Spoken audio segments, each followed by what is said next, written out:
Hello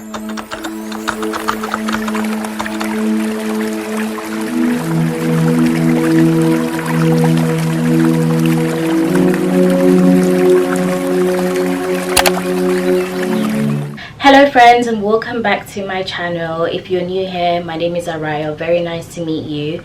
And in today's video I'm going to be talking about the law of attraction and essentially how to manifest your desires faster. We have 3 weeks left until 2020, and I think this is the perfect time and a very sensitive period to manifest your desires, set intentions, and visualize how you want your 2020 to be.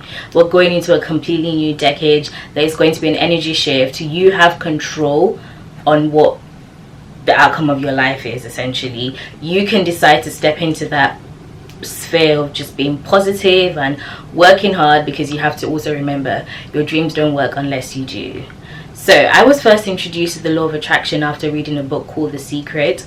I read The Secret about 3 years ago, and honestly it changed my life. I had a very abstract understanding of the law of attraction because I think some of the ideologies attached to it are also integrated in Christianity. So things like thoughts become things and asking you shall receive. So on a very basic level I understood it, but now I've made it a lifestyle and I'm a lot more conscious, and I understand my power as a human being in putting things out and just manifesting and just praying and being positive and being in the right state of mind. So I'm going to be giving you 3 tips on how to manifest faster and 3 things you need to know before you start manifesting your desires. On a very basic level, the law of attraction states that whatever you think about, talk about, read about intensely is what you're going to attract more into your life.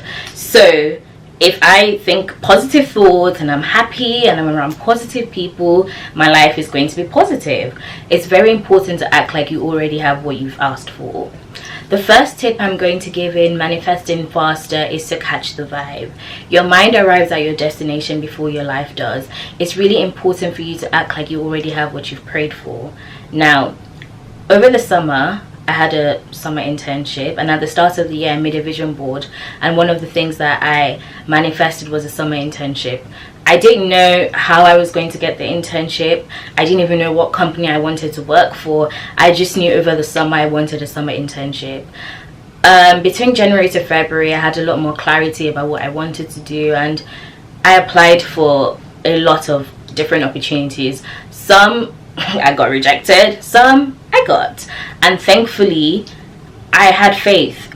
Every night before I went to bed I would just sit down, close my eyes, and just catch the vibe. I would imagine myself going on the train, going on the subway in New York, getting a Starbucks coffee, looking good, acting the part, and just feeling like I already have that job that I wanted so bad. And even though the process of me getting my internship was not smooth, there were times where it was more unlikely than likely, I just kept acting like I was already in that job, and I just knew what I wanted to do and how I wanted to be received. And honestly, this stuff really does work. You need to act like it's already yours. You need to put yourself in that physical space. Another example I've heard is test driving a car that you want. If you really want a car, ask to test drive that car, feel it, look at the interior, act like it's already yours, and start to work towards it, because the minute things become more tangible to us, we can identify better because we know it's possible. So once you start believing that something is possible, you're going to act like it's possible and act like you already have it, right? The second tip I have is to get rid of negative subconscious beliefs. It's really important that you do some introspection and understand why you're holding on so closely to these negative beliefs. Why do you believe you can't achieve what you want to achieve? Why do you believe you can't get that job? Or why do you believe you can't attract this? Or why do you believe you don't deserve this? Who said that?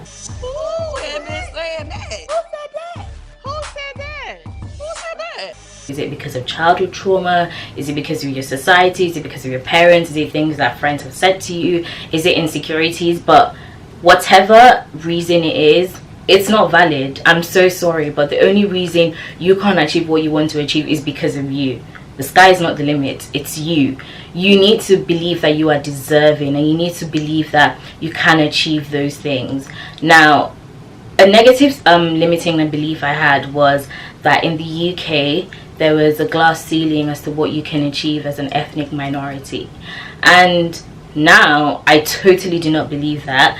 Obviously I take into account institutional racism and like racial prejudice that us ethnic minorities are subjected to, but I don't believe that that's going to stop me from believing what I want to believe, because the minute you believe that, you already put a cap on what you can achieve. And who is to say that? Like, who actually says, oh, you can't believe you can't achieve this, or you can't think this? Only you decide what you can achieve. And honestly, it might seem far-fetched and it might seem crazy and people might not understand your vision, but that's absolutely fine. It's not for them to understand. As long as you know your vision and you're working towards it, it's between you and God. You know what you want to achieve, so you need to embody that.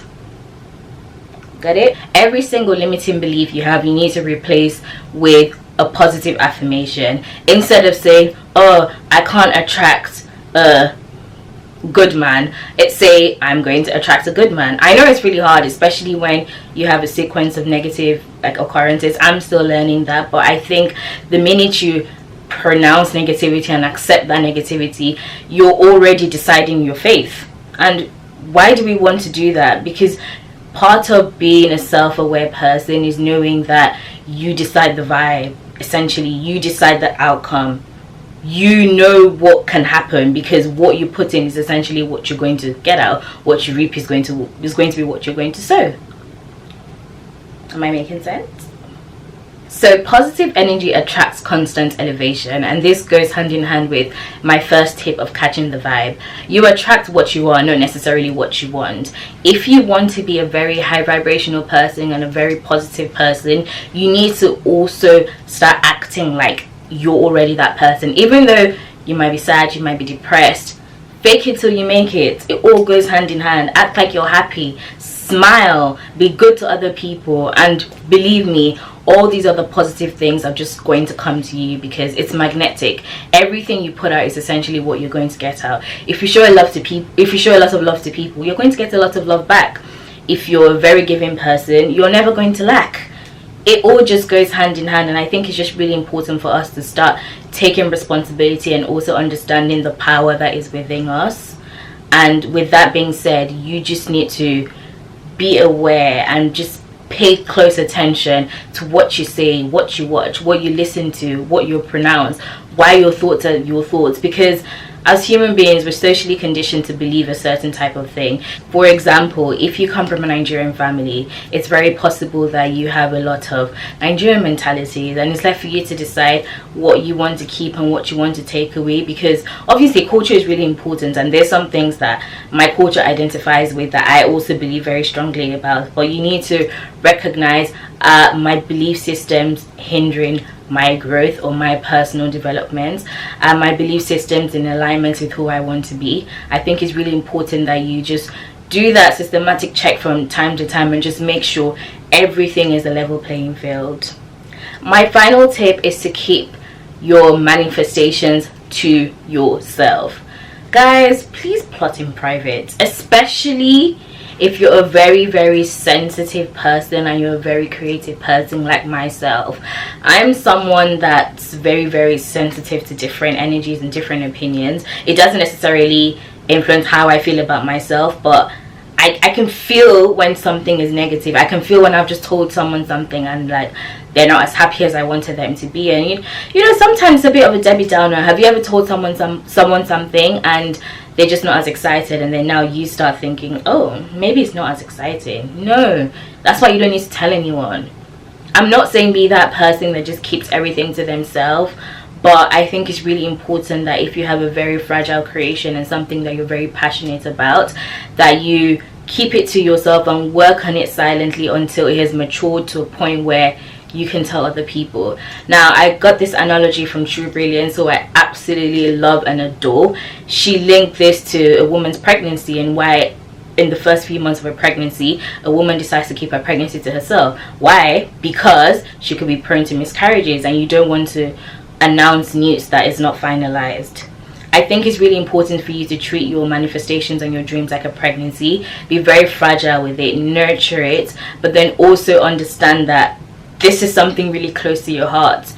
You don't need to tell everyone. And when you really think about it, the reason why you want to tell everyone is just for an ego boost. It's because, oh, you want the praise and all the recognition, but No, let your success come with all the praise and all the recognition. When you've done all the work, you can then start telling people, and then your success, you don't even have to tell them anymore, because your success is just going to speak for itself. I've also really struggled with this because I've been through phases where I'm extremely private. I'm quite a social person, but I know how to keep things surface level, and I know what I keep to myself and what I decide to tell other people. And I went through a phase where I learned this quite early on, and I would just keep things to myself, and I'm not joking, things would actually work a lot faster for me. But then I also believe what's meant for you is never going to pass you by. But now I think I've become a lot more open about what I want to do, and actually I don't think it's working well. I'm going to go back to that private person. And I'm not saying don't tell your friends, because when we're really close to people, sometimes it's inevitable that these conversations do come up, and everyone wants to know, especially when you're in uni. It's like, oh, what do you want to do? And you can tell people without telling them everything. You don't need to go into details. I don't need to know.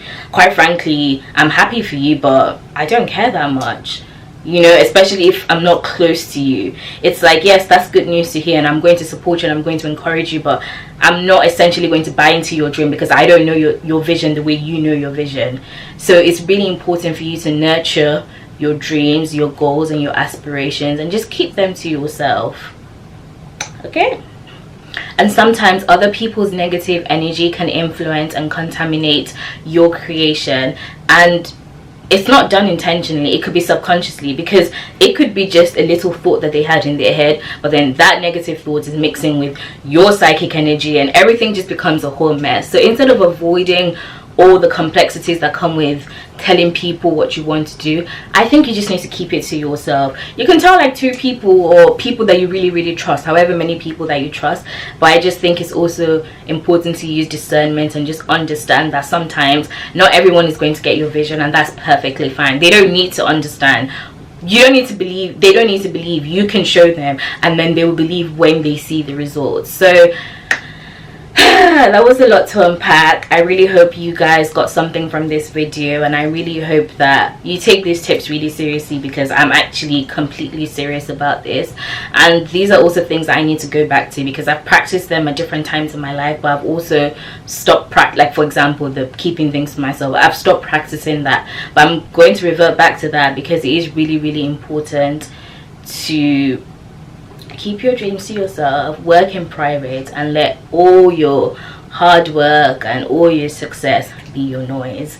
So with that being said, happy manifesting. I hope you guys are setting all your goals, all your resolutions, and just doing all the work that you need to do to make sure that 2020 is an amazing year.